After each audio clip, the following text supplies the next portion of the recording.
This is the third type of cash flows, and we are going to be talking about uneven cash flows using the VA2 Plus calculator.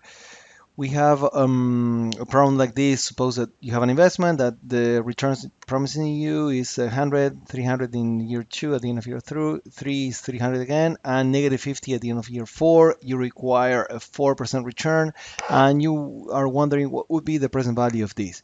One way of solving this would be to find the present value of each individual cash flows and then discount them or finding the present value, summing those up.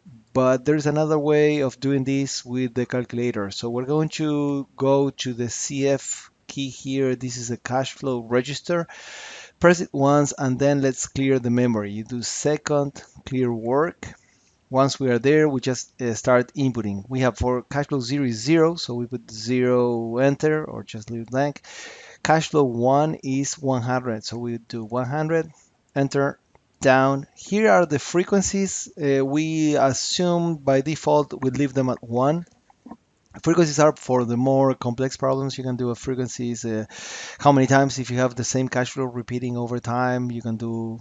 But for the time being, we're going to leave it by the leave them at default of 1. Cash flow 2 is 300. Do enter, down, down. Cash flow 3, 300 again.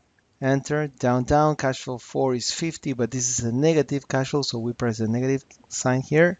Enter.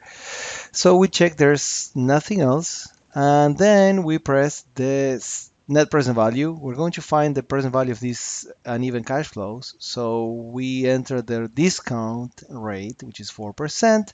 Then we go down once again and we press here is what we're looking for, which is the net present value. We press compute and we get the answer. If we would have done this in one cash flow at a time, the answer would have been the same. No, it's 597.48.